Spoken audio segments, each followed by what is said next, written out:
She stood, defiance etched onto her face, against the sterile authority of the cabin crew, a life hanging in the balance. The flight attendant's voice, sharp and laced with panic, echoed through the quiet hum of the business class cabin. "Are you crazy? This is against regulations." Lim Yating barely registered the words, her hands already flying, unbuttoning the man's shirt, feeling for a pulse that wasn't there. "I'm a nurse. If we don't resuscitate him now, he'll die." She shot back, her Singlish accent thicker than usual, adrenaline already burning. The attendant, a woman clearly trained to follow a script, doubled down. "Do you know the legal repercussions of what you're doing? We will sue you." Yating didn't break eye contact with the lifeless man. "Then sue me.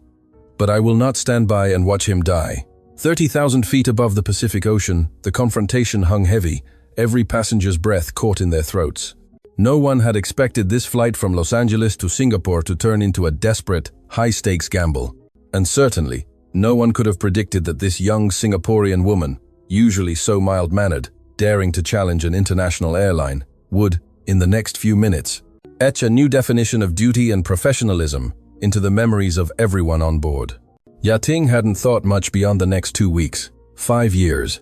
5 grueling years working in an acute care ward in Los Angeles. This was her first proper block of annual leave, a pilgrimage back to Singapore to see her parents. Her nursing uniforms, meticulously folded and tucked into the deepest corners of her checked luggage, were more of a sentimental gesture.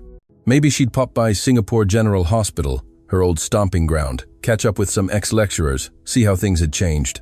Her business class seat felt like a small victory, a perk of her demanding job, the empty seat beside her, a bonus she quietly celebrated. 10 minutes before takeoff, a man, foreign, impeccably suited, hustled in, settling next to her. 60-something perhaps, with hair so perfectly coiffed it looked painted on, and a watch that screamed expensive. "Excuse me," he mumbled in crisp American English, and she politely shifted, letting him pass. Once the seatbelt sign was off and the aircraft hummed smoothly, the meal service began. Chicken rice for her, steak for him. He started chatting mid-meal, cutlery clinking softly. "Miss, are you from Singapore?" "Yes, I work in the States, heading home now." Her English was fluent, almost without a trace of an accent, a testament to years of conscious effort. "I'm heading to Singapore too, important business to discuss. Heard your tech industry is quite developed." He was cutting his steak, his interest piqued. Yating managed a small smile. "Tech is just one part. Our healthcare system, that one's really world-class, you know? Our universal healthcare coverage. Even Americans envy it, la." He nodded, a slow, deliberate movement. "I've heard, but I always thought Singapore was, well, less developed. Always that." It was a familiar, irritating assumption, but she'd learned to be patient. Many foreigners have that misconception. Singapore's GDP per capita is over $80,000, by the way. We have the highest density of convenience stores in the world, and our medical quality, don't even get me started. I work in an LA hospital. Honestly, Singapore's nurse-to-patient ratio and the medical equipment we have are absolutely on par. Sometimes even better than what you find in America, you know. He paused, knife and fork still. "You work in a hospital? What do you do?" "I'm an acute care nurse." The words came out with an undeniable, quiet pride. He seemed to take her more seriously then. "Acute care. That must be very tough." "It's all right, la. You get used to it," she shrugged. The vast, exhausting reality of those endless shifts, the life and death decisions, the constant readiness, too much to distill into polite conversation. After dinner, he buried himself in documents while she plugged in her headphones, trying to lose herself in a movie. Trans-Pacific flights were brutal. The jet lag hit hard even before landing. About 6 hours into the flight, just as she was nodding off, a muffled thud jolted her awake. The man beside her had slumped forward, head hitting the seat in front with a dull crack, before collapsing back. Yating's professional instinct, honed by years of crisis, took over. Her hand shot out, feeling for his carotid artery. Nothing, no pulse. "He needs help. I'm a nurse," she yelled, pressing the call button repeatedly. Flight attendants, hearing the commotion, rushed over, their faces draining of color at the sight. "Oh my God, what happened?" one gasped. "Cardiac arrest. Get the AED and the medical kit, quick." Yating barked, already tearing at his tie, unbuttoning his shirt. She started chest compressions immediately, a practiced rhythm, hands locked, pressing down with precision. This was muscle memory, ingrained by thousands of repetitions in critical care. a dance with death she knew intimately. Around them, passengers gasped, some shrieked, phones glinted as people started recording. Business class was a sudden, terrifying tableau of chaos. The chief flight attendant, looking flustered, arrived with the AED and a small green medical kit. "Miss, we need to move him to the aisle." "No, you can't move him now," Yating snapped, her voice tight with urgency, not pausing her compressions. "Just get the AED ready, now." The attendant hesitated, looking at her with wide, panicked eyes. "But airline policy is to move the patient to the aisle for resuscitation, miss." "Policy my ass," Yating cursed, a flash of pure Singlish expletive, then switched back to English, her voice like steel. "He's been in cardiac arrest for over a minute. Every minute of delay, his survival rate drops by 10%. You still want to talk about policy, is it?" The chief attendant, caught off guard by Yating's ferocity, still clung to her script. "This is company SOP. I have to follow it." Yating stopped compressions, her gaze burning into the attendant. "All right, fine. You call your boss right now. Tell them a passenger died on their bloody flight because you insisted on following some stupid regulation. And guess what? I'm recording this. Every single word you just said will be evidence." That landed. The attendant's face went white. She gnawed on her lip. "All right, do it your way. But if anything goes wrong, you bear full responsibility." "No problem." Yating immediately grabbed the AED, her hands steady as she tore open the pads and stuck them onto the man's chest. Her movements were swift, efficient, chillingly precise. Analyzing heart rhythm, "Do not touch the patient." The AED's automated voice, calm and clinical, cut through the cabin's growing tension. Yating stood, hands raised, signaling everyone to step back. The air was thick, heavy, almost viscous. "Shock advised." "Charging. Everyone clear," she shouted, pressing the button. The man's body spasmed, arching, then slumped. Yating immediately rechecked his carotid. Still nothing. Without a second's hesitation, she resumed CPR, her lips moving silently, counting the rhythm. The medical kit yielded a basic resuscitation mask. Every 30 compressions, 2 rescue breaths. Sweat streamed down her face, blurring her vision, but she didn't wipe it. Her hands never faltered. 2 more minutes crawled by. The AED again advised rhythm analysis. This time, a cold, automated voice pronounced, "No shockable rhythm detected." Yating's heart plummeted. This was worse. Asystole, or pulseless electrical activity. Both meant immediate medication was crucial. She ripped open the kit, scanning the meager contents. Adrenaline, only 2 vials. "Any other medical kits?" she asked the now trembling chief attendant. "Only this one." "Damn it," Yating whispered, a curse of sheer frustration. Then, she made a choice. A gamble. She drew up the adrenaline. "Wait!" the chief attendant shrieked, lunging forward. "You cannot inject medication into a passenger on a plane. This is a serious breach of regulations. You'll be sued. The airline will be sued." Yating froze, looking up at her. "So, what's your plan? Just watch him die?" "We've contacted ground support," the attendant stammered. "They're trying to reach an onboard doctor." "Onboard doctor? What? Onboard doctor?" Yating erupted, her voice cracking with fury. "You know what happens when the brain is deprived of oxygen for more than 4 minutes? Even if he lives, he'll be a vegetable. It's almost 5 minutes already. If we don't give adrenaline now, he won't even have the chance to be a vegetable." The attendant, however, remained rooted in her regulatory manual. "But it really is against policy. I said I'll take full responsibility." Yating cut her off, the last shred of her patience gone. "If your airline wants to sue me, go ahead. I've worked in the States for so many years. I can afford legal fees. But if this man dies today because of you, because you tried to stop me, I guarantee you'll live with that guilt for the rest of your life. I swear." The cabin erupted. Passengers, previously stunned into silence, now stirred, their whispers growing into shouts. "Let her help him! What's with all these rules?" "Yeah, it's a life or death situation, please just let her try, la." The pressure mounted. The chief attendant, finally, visibly crumbled. "All right, fine. But you'll have to sign a liability waiver." "No problem after I save him," Yating retorted, already preparing the injection. She found a vein, her touch so practiced, so fluid, it seemed impossible she was working in a cramped airplane. Years of needling patients, in dimly lit wards, under pressure, had made her blood finding almost instinctive. As the adrenaline went in, Yating resumed CPR. Her body was screaming now, muscles burning, but her movements remained unwavering. Sweat dripped, stinging her eyes. but she didn't bother to wipe it away. Come on, live, she pleaded silently, pressing harder, faster. Another 2 minutes. The AED prompted for another rhythm analysis. This time, the calm voice announced, ventricular fibrillation detected. Shock advised. Ya Ting's eyes flashed with renewed hope. A chance! She slammed the shock button again. The man's body lurched.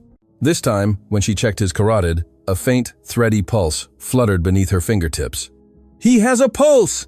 Ya Ting cried out, the words raw with exhaustion and relief. Cheers erupted around her, some passengers even applauding. But Ya Ting knew it wasn't over. Not yet. She kept her fingers on his pulse, directing the flight attendants to prepare oxygen and other necessary equipment.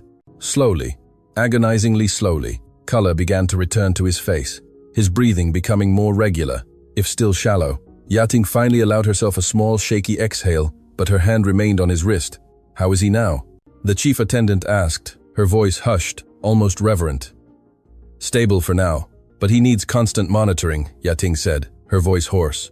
We need to contact the nearest airport immediately and prepare for an emergency landing. He needs to get to a hospital for further treatment. Quick! The attendant nodded, already sprinting to the cockpit. Minutes later, the captain's voice crackled over the intercom.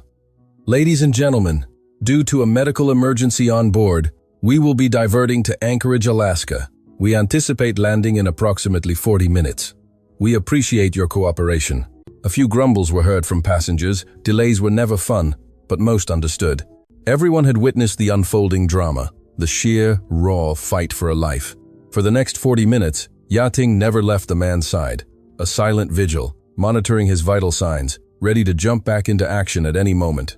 He slowly regained consciousness, his eyes fluttering open, trying to speak. Don't talk, just stay calm, Ya Ting murmured, her voice gentle now. You had a cardiac arrest, but you're safe now. We're flying to a hospital. His eyes, filled with an overwhelming gratitude, weakly squeezed her hand. The plane finally touched down at Ted Stevens Anchorage International Airport. Paramedics were already waiting, rushing on board the moment the doors opened. Ya Ting gave them a detailed, concise handover of the entire resuscitation, including the time of arrest, the interventions, and the medications administered. The American paramedics, their faces grim but impressed, gave Ya Ting a genuine thumbs up. Great job, ma'am. You saved his life, one said. As the man was being wheeled out on a stretcher, he suddenly reached out, grabbing Ya Ting's hand, his voice raspy. Thank you. What's your name? Lim Ya Ting, she smiled, a tired, genuine smile. I'm James. I won't forget you. Then he was gone. When the plane finally took off again, continuing its journey to Singapore, the atmosphere in business class had utterly transformed. The initial grumbling about delays had dissipated, replaced by a palpable sense of awe and respect for Ya Ting. Passengers came up to shake her hand, some asked for photos, one even offered to pay for her flight upgrade. But then, the other shoe dropped. The chief flight attendant, her expression still strained, approached with a stack of documents. Miss Lim, your emergency medical intervention on board, including administering medication, violated our airline's regulations. I need you to sign this document, acknowledging that your actions were taken independently and in breach of protocol. Ya Ting skimmed the dense legalese, understanding immediately. This was a waiver, absolving the airline of any responsibility and placing all the blame squarely on her. She paused, then picked up the pen and signed.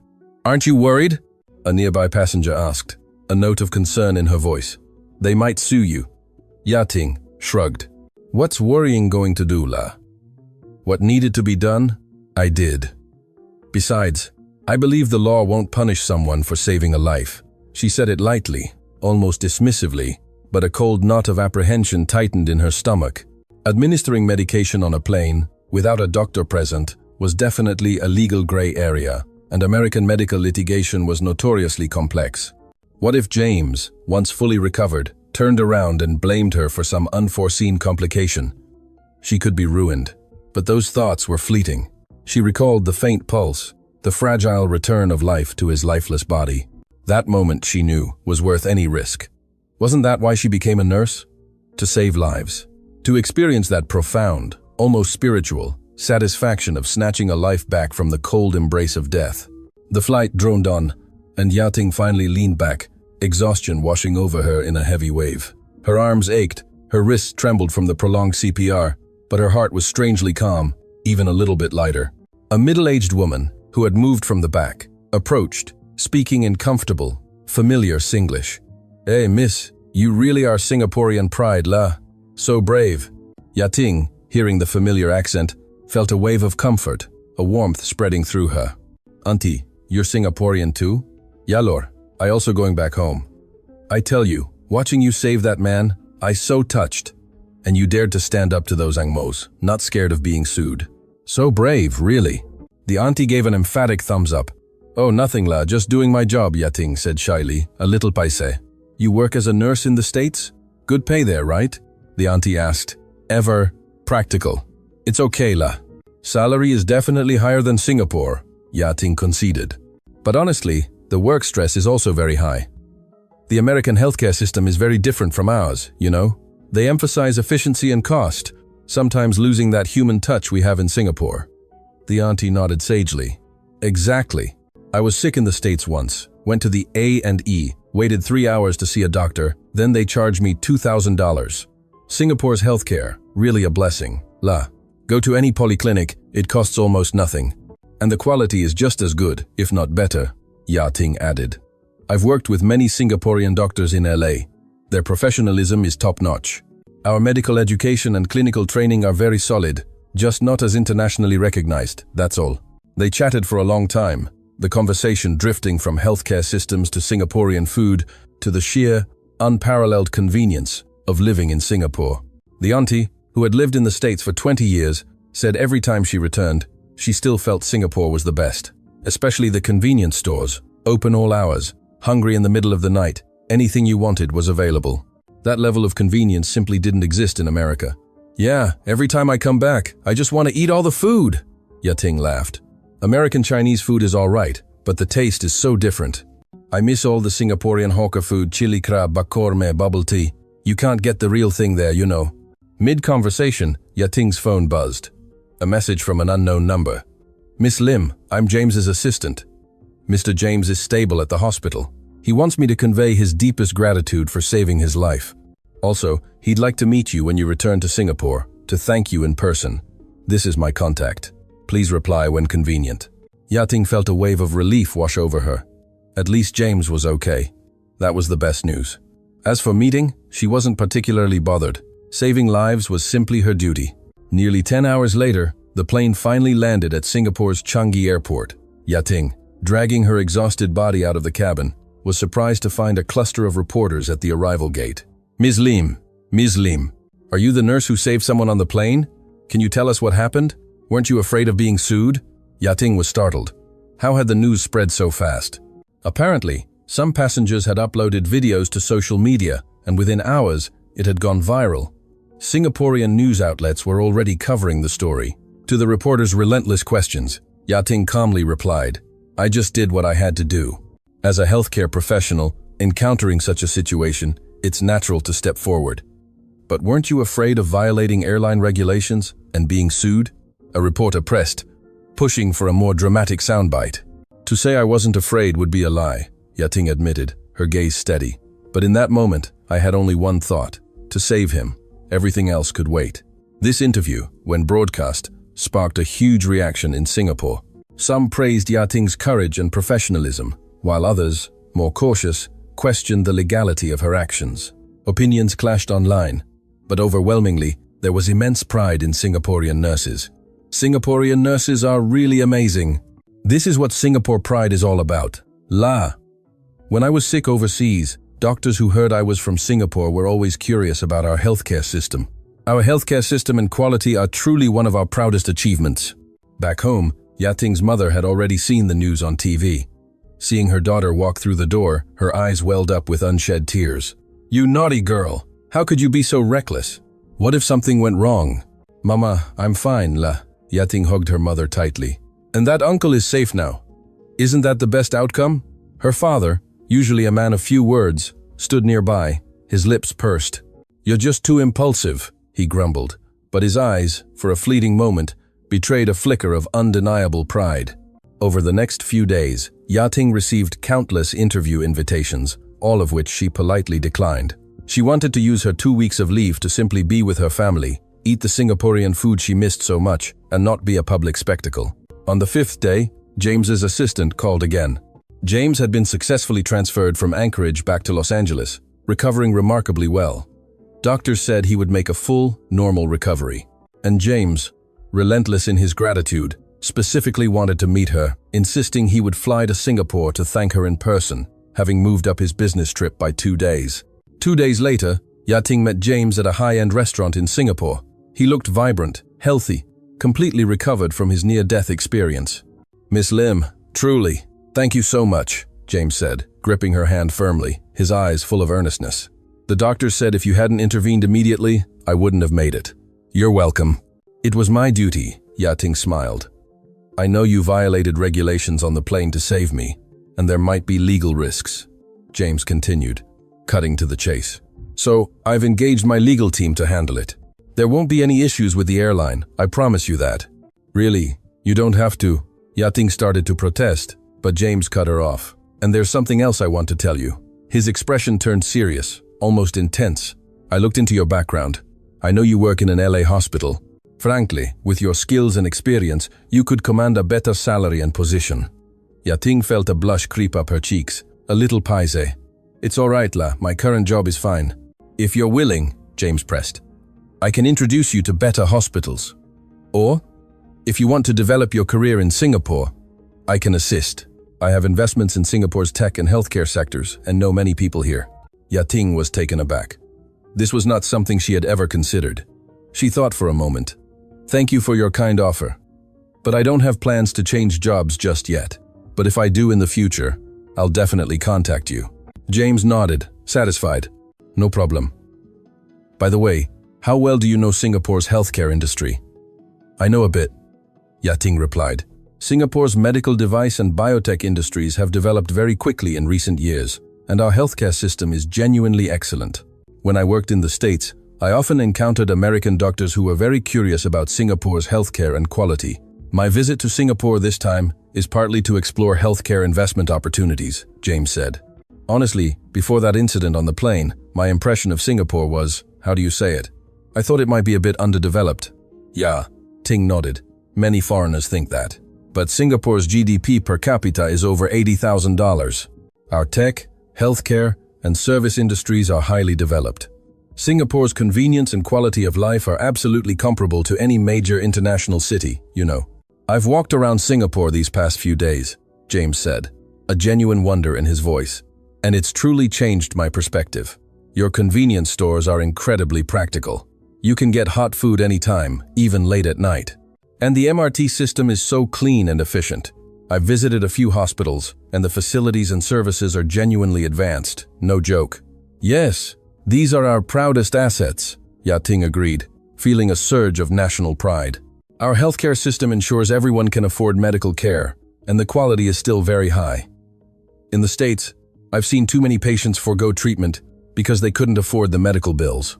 That helplessness is truly difficult to bear, you know." They spoke for a long time, their conversation sweeping from the intricate differences in healthcare systems to social culture to Singapore's future development. James grew increasingly animated, scribbling notes furiously in a small notebook. "Miss Lim, you know what?" James put down his pen, his gaze direct. "That experience on the plane didn't just save my life, it changed my perspective on many things." "How so?" Yating asked, genuinely curious. "All my life, in business, I've prioritized profit," James confessed, his voice uncharacteristically vulnerable. "But your actions on the plane showed me a different set of values. You knew there might be lawsuits, trouble, yet you still chose to save a life. That spirit is quite rare in America's commercial society, you know." Yating shook her head. "It's not special. It's just how Singaporean healthcare professionals are trained, La. From school, our teachers always tell us the patient's life always comes first. And Singaporean society by nature emphasizes human connection more, not just profit in everything. It's a cultural difference, I suppose." James sighed. "In the States, medical malpractice lawsuits are so rampant that many healthcare professionals, out of fear of being sued, hesitate to make certain decisions. I've heard of doctors in emergencies who have to call their lawyers first before they dare to act, can you imagine?" "Yes, that's an advantage of Singapore's healthcare system," Yating said. "While we also have medical disputes, overall, The patient-doctor relationship in Singapore is still more harmonious, and our healthcare system allows doctors to focus on treating patients without spending too much time dealing with insurance companies, chasing payments and all that. James nodded. My visit to Singapore this time, besides exploring tech investments, I also wanted to understand Singapore's healthcare industry. Now, hearing you say all this, I'm even more convinced that Singapore's medical system truly has its unique strengths. Over the next few days, James, still insistent, invited Yating to be his informal consultant, taking her to visit several Singaporean hospitals and medical device companies. Yating, technically still on leave, agreed, seeing James's genuine interest and the potential good that could come from it for Singapore's healthcare industry. They first visited Singapore General Hospital, SGH, her old alma mater. She knew the place inside out. Stepping into the bustling hospital, James was struck by its efficiency and order. It looks so organized here, James observed. I've been to many hospitals in the States. The A&E is always chaotic, and waiting times are horrendous, you know. Singapore's healthcare system makes medical access very convenient, Yating explained. While sometimes people do complain that seeing a doctor is too easy, leading to wasted resources, overall, this system truly takes care of most people. And look, the medical equipment here is very advanced, on par with major American hospitals. Seriously. They met Yating's former senior, now an acute care nurse manager at SGH. Learning of Yating's heroic act on the plane, the manager exclaimed in rapid Singlish, "Wah, Yating, you really awesome la. Our hospital group chat all talking about your news. Everyone says you're the pride of Singaporean nurses, really." Yating, a little red-faced, tried to deflect. "Auntie, don't say that. I'm shy, la." The manager, delighted, turned to James and said in English, "Sir, you were truly lucky to have Yating. She was one of the most outstanding students in her cohort. Clinical skills and judgment, all very good." James smiled and nodded.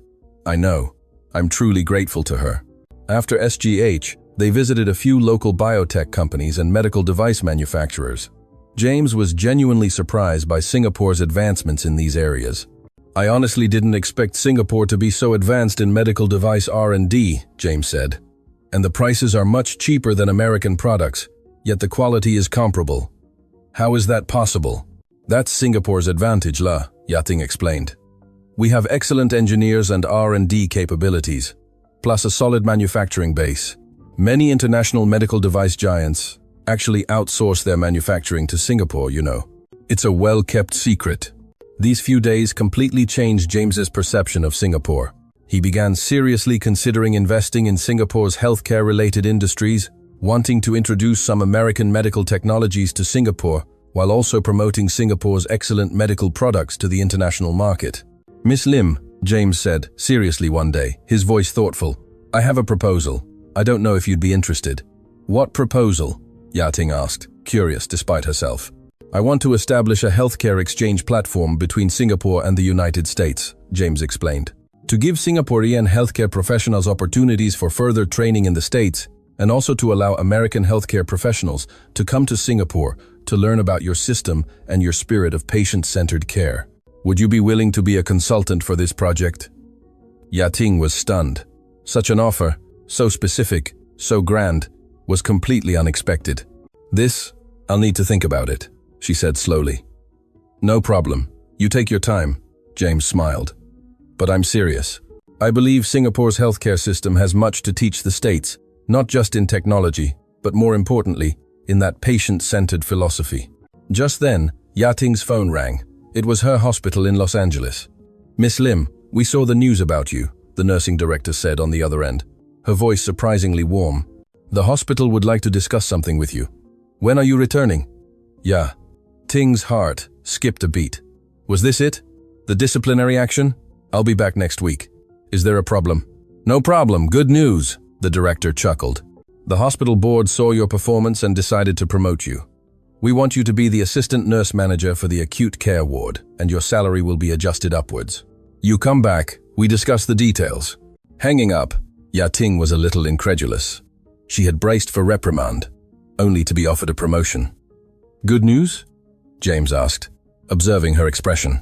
"Yeah, the hospital is promoting me," Yating said, but her tone was complex, a mixture of surprise and something else. "You're not happy?" James, ever perceptive, picked up on it. Yating was silent for a moment. I don't know, La.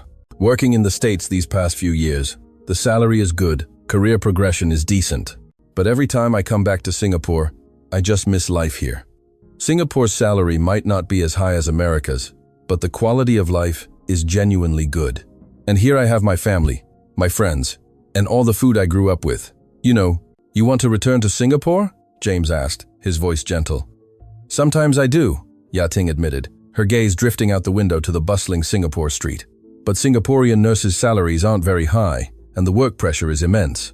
Many of my classmates have switched careers or, like me, went overseas to work, It's a difficult choice, James said. But I think whatever choice you make, you should follow your heart. Money is important, yes, but quality of life and happiness are also very important. La. This struck a deep chord with Yating. She had saved a good amount of money working in the States, but often felt a profound loneliness. In Singapore, though the salary might be less, she could live with her family, go to the hawker centers with friends on weekends, grab supper from the convenience store downstairs anytime. These were simple pleasures, yet in America, they were almost impossible to find. Yating's leave ended quickly. She had to return to Los Angeles. Before she left, James, true to his word, came to Changi Airport to see her off. Miss Lim, truly, thank you for all your help during this time, James said. You showed me the real Singapore, and you gave me a new understanding of the healthcare industry. You're welcome. I learned a lot too, Yating replied. Oh, and this is for you. James handed her an envelope. It's a small token of my appreciation. Please accept it, don't be shy. Yating opened the envelope to find a check. The amount made her gasp. This is too much. I can't accept this, really. Yating tried to hand the check back to James. You saved my life. What is this money, La? James said, shaking his head. And I'm serious. If you're willing to develop your career in Singapore, I can invest in setting up a medical consultancy, and you can be the CEO.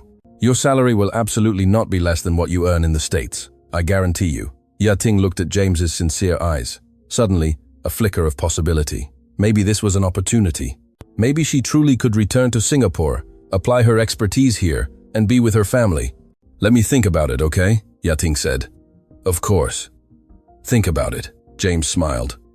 Whatever you decide, I support you. All the way. Yating returned to Los Angeles with a complex mix of feelings. The hospital, true to its word, gave her the promotion and pay raise. The terms were attractive, very attractive, but her heart kept drifting back to Singapore. One day, while on shift in the acute care ward, she encountered a Singaporean patient. This patient had suffered a sudden heart attack while traveling in the US and was rushed to the hospital. Though his life was saved, the exorbitant medical bills worried his family, lines of stress etched onto their faces. If only this happened in Singapore, the patient's wife said in Hokkien, her eyes red-rimmed. Our healthcare would cover most of the costs, not like now, where just the hospital bills are tens of thousands of USD. So much stress, Those words resonated deeply within Yating. She thought of the patients back home, receiving timely, affordable treatment thanks to healthcare. Thought of the warm, often informal, human touch in Singaporean hospitals. In America, healthcare was undoubtedly advanced. But that cold, commercialized machinery, the constant struggle with insurance, sometimes made her feel like the fundamental meaning of medicine caring for the sick was lost. After her shift, Yating sat in her apartment, gazing out at the sprawling Los Angeles nightscape. The city was opulent, vibrant, but it wasn't hers. She took out her phone, scrolling through photos she had taken in Singapore. Pictures with her family laughing over hawker food, friends exploring the night markets, the familiar, comforting sights of Singapore's streets. She suddenly understood, with a sharp, piercing clarity, she was homesick. Not just for the food and the convenience, but for that profound sense of belonging. In Singapore, she was Lim Yating, a regular Singaporean girl. In America, she was always the nurse from Singapore, an outsider, perpetually. The next day, Yating made her decision. She walked into the nursing director's office. "Director, I want to resign."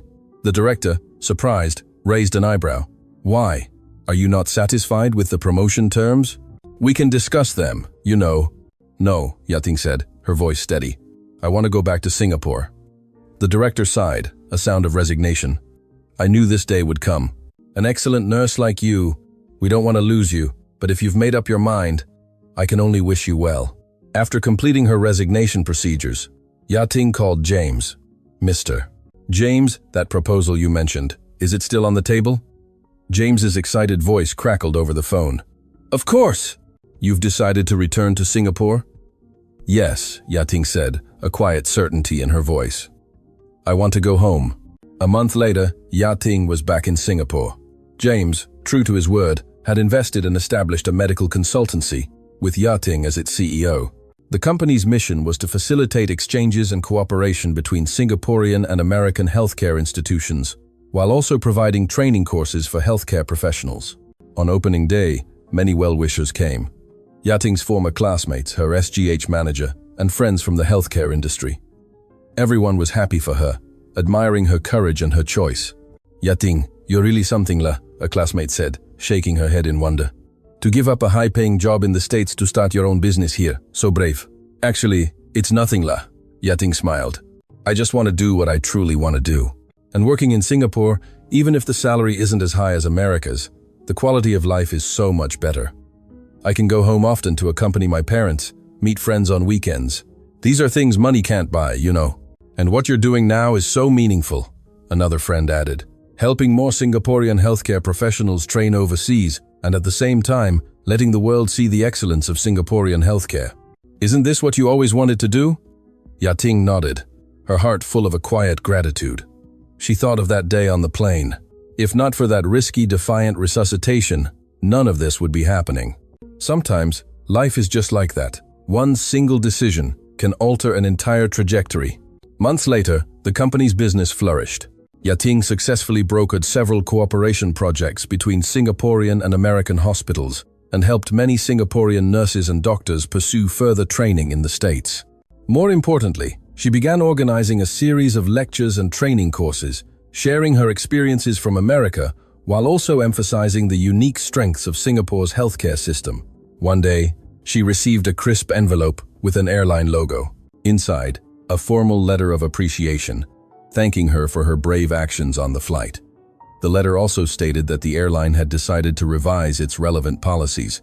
In the future, if qualified healthcare professionals on board were willing to assist in an emergency, they would be given more support and protection. See, your courage changed many things. What? James said to her during a video call. He was now the biggest investor in Yating's company, and her closest confidant. I just did what I had to do. La, Yating still said, ever humble. But not everyone has that courage, James insisted. You know what? Because of your story, I've also started investing in some medical education-related projects in the States, hoping to cultivate more healthcare professionals like you. Another half-year passed. Yating's company hosted its first Singapore-US Healthcare Exchange Forum. The forum attracted many healthcare professionals from Singapore, the wider region, and the United States. On stage, Yating shared her experience of the in-flight emergency and the profound insights it had given her. That day, I faced a choice, Yating said, standing before a hushed audience. To follow regulations or to save a life? I chose to save a life, because I believe the value of life transcends everything else. This wasn't just my personal choice. It was the belief instilled in me by Singaporean healthcare education. The hall erupted in a wave of warm, fervent applause. Singapore's healthcare system might not be the richest. Our healthcare professionals might not have the highest salaries, Yating continued, her voice resonating with conviction. But we have a crucial advantage. We always put the patient first. This is Singaporean healthcare's most precious asset, and our proudest achievement, really.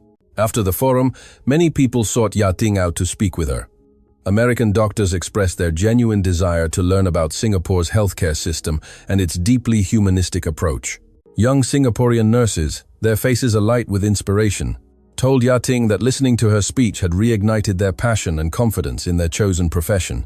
Miss Lim, you're really amazing, a freshly graduated nurse said to her, her voice trembling slightly.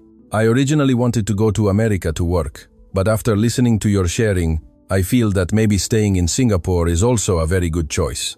Everyone's choice is different, Yating said gently, her eyes kind. The important thing is to be clear about what you truly want. If you want to go overseas and see the world, then go for it. It will be a very valuable experience. But don't forget, Singapore also has many things we can be proud of, you know. That night, Yating sat alone in her office, looking out at the glittering tapestry of Singapore's night skyline. This city, perhaps not as ostentatious as Los Angeles, possessed a unique, comforting warmth. The convenience stores below glowed brightly, the hawker centers bustled with late-night crowds, the MRT station still ferried people home. She thought back to that day on the plane, to James's faint pulse, the fragile flicker of life returning. In that moment, she knew she had made the right choice. Not just the choice to save a life, but the choice to come home. Her phone rang. It was her mother. Yating, you coming home for dinner tonight? Mama cooked your favorite bak korme. Okay, Mama, I'm on my way, Yating said, a wide, genuine smile spreading across her face. Hanging up, Yating gathered her things and walked out of the office.